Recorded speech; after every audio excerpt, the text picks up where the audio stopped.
बहुत समय पहले की बात है। एक गांव में रामू नाम का एक लड़का रहता था।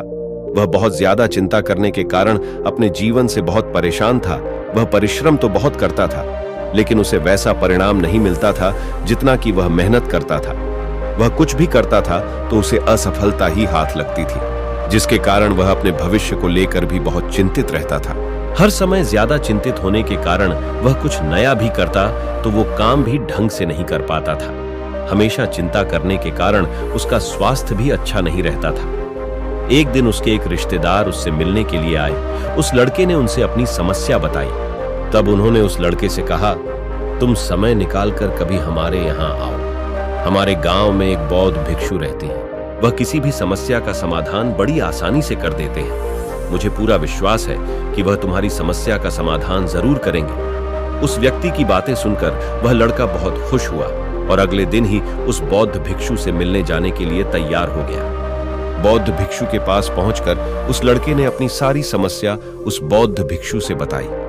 इस पर बौद्ध भिक्षु ने मुस्कुराते हुए कहा, समस्याएं तो जीवन का हिस्सा ही है। सफलता और असफलता ये तो जीवन में आती ही रहती है। इसमें चिंता करने की क्या बात है। बौद्ध भिक्षु ने उस लड़के से कहा, आज मैं तुम्हें एक कहानी सुनाता हूं, जिससे सुनकर निश्चित ही तुम चिंता करना छोड़ दोगे।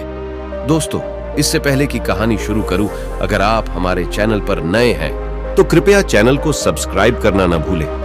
बौद्ध भिक्षु ने कहा, बहुत समय पहले की बात है।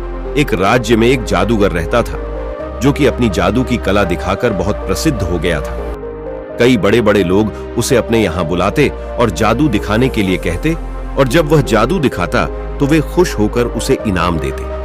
जादूगर इतना प्रख्यात हो गया था कि उसकी प्रसिद्धि उस राज्य के राजा तक भी पहुंच गई। इसलिए राजा ने भी उसकी जादू देखने की इच्छा जताई। राजा का बुलावा आया तो जादूगर भी खुश हो गया। उसने सोचा, अपनी जिंदगी का सबसे बड़ा इनाम पाने का ये अच्छा मौका है। कोई ऐसा जादू दिखाऊंगा कि राजा खुश होकर मुझे बहुत बड़ा इनाम दे। जादूगर राजा के दरबार में पहुंचा। तब तक उसने सोचा नहीं था कि वह क्या जादू दिखाएगा। उसे यह तो पता था कि छोटी मोटी चीजें गायब करने वाले जादू से वह राजा को खुश नहीं कर सकता। उसे कुछ बड़ा करना पड़ेगा।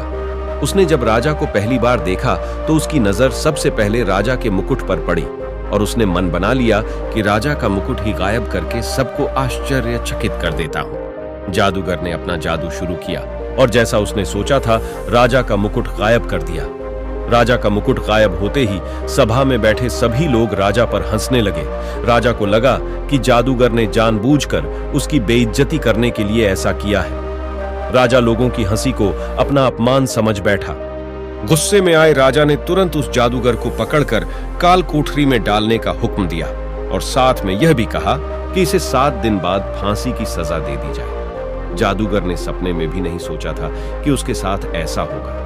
फिर भी जादूगर इतना परेशान और दुखी नहीं दिख रहा था जितना उसे होना चाहिए था। जादूगर की पत्नी को जब इस बात की खबर लगी तो वह दौड़ी दौड़ी जादूगर से मिलने के लिए काल कोठरी में आई। वह अपने पति को इस तरह से मुसीबत में फंसे देखकर रोने लगी।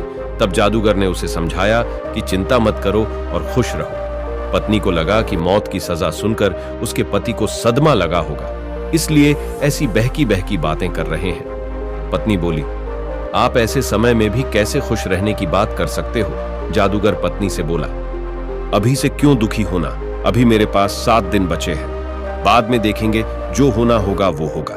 जादूगर की पत्नी रोज उसे मिलने आती और जादूगर उसे खुश रहने के लिए कहता और कहता कि अभी इतने दिन बचे हैं। आखिरकार वह दिन आ गया जिस दिन जादूगर को फांसी देनी थी। राजा भी उस दिन अपने घोड़े पर सवार होकर जादूगर को देखने के लिए आया था। राजा को घोड़े पर देखकर जादूगर के दिमाग में एक आइडिया आया। वह राजा को देखते ही उदास होने का नाटक करने लगा और रोने लगा। राजा ने उसे कहा कि क्यों, उस दिन तो मेरी बेइज्जती करके हंस रहे थे और लोगों को भी हंसा रहे थे, आज क्यों रो रहे हो। जादूगर ने कहा, महाराज, मैं मौत के डर से नहीं रो रहा। मौत का क्या है, वह तो एक दिन आनी ही है। मैं इसलिए रो रहा हूं कि मेरे इतने सालों की मेहनत, जिससे मैं अपने घोड़े को उड़ना सिखा रहा था, सिर्फ 1 साल की वजह से बर्बाद हो जाएगी।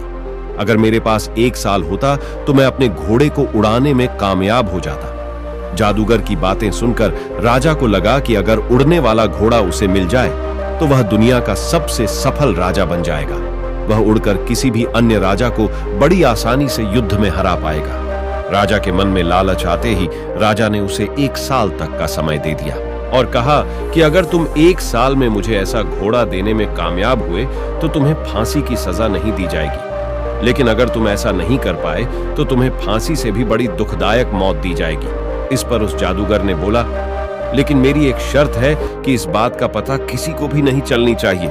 इस पर राजा ने कहा, मुझे तुम्हारी शर्त मंजूर है। काल कोठरी से छूटने के बाद जादूगर सीधा अपने घर पहुंचा। जादूगर ने देखा कि उसका पूरा परिवार और पत्नी उसके मौत का शोक मनाने के लिए इकट्ठा हुए हैं। जादूगर को देखकर सब आश्चर्यचकित हो गए। पत्नी जो पहले रो रही थी उसे देख खुश हो गई। थोड़े समय बाद सब अपने घर चले गए। जादूगर की पत्नी ने जादूगर से पूछा, राजा ने तुम्हें छोड़ कैसे दिया? जादूगर ने उस शर्त के बारे में बताया जिसमें जादूगर को एक उड़ता हुआ घोड़ा राजा को 1 साल के भीतर देना था। शर्त को सुनकर जादूगर की पत्नी फिर गुस्सा हो गई और बोली, तुम कैसी अजीब शर्त मानकर आ गए? क्या तुम नहीं जानते ऐसा घोड़ा कभी संभव ही नहीं है? जादूगर बोला, मुझे पता है उड़ने वाला घोड़ा मैं कभी राजा को नहीं दे पाऊंगा, लेकिन मुझे जो 1 वर्ष का समय मिला है मैं उसे खुशी खुशी तो जी पाऊंगा। अब तुम भी चिंता छोड़ो और खुश रहो। और अब वह खुशी खुशी अपना जीवन जीने लगे। अभी 6 महीने ही बीते थे कि राजा की मृत्यु हो गई और जैसा शर्त के अनुसार राजा ने 1 साल में उड़ता हुआ घोड़ा देने की बात किसी को नहीं बताई थी। और अब राजा भी नहीं रहा तो जादूगर को दी गई मोहलत जो 1 वर्ष की थी अब जीवन भर की हो गई, क्योंकि उसके बारे में किसी को पता भी नहीं था। कहानी सुनाने के बाद बौद्ध भिक्षु ने उस लड़के से कहा, जादूगर की ये कहानी हमें यही सिखाती है कि वर्तमान में जीना ही बुद्धिमानी का काम है। आपके पास अभी जितना समय है उसे भविष्य की चिंता करके वेस्ट करने का कोई मतलब नहीं है। खुशी खुशी जियो और जिंदगी का आनंद लो और कल क्या होगा उसकी चिंता मत करो। अक्सर हम जो सोचते हैं भविष्य उससे बहुत अलग होता है, इसलिए हमें जो वर्तमान का मूल्यवान समय मिला है उसे भविष्य की चिंता करके वेस्ट करने का कोई मतलब नहीं है।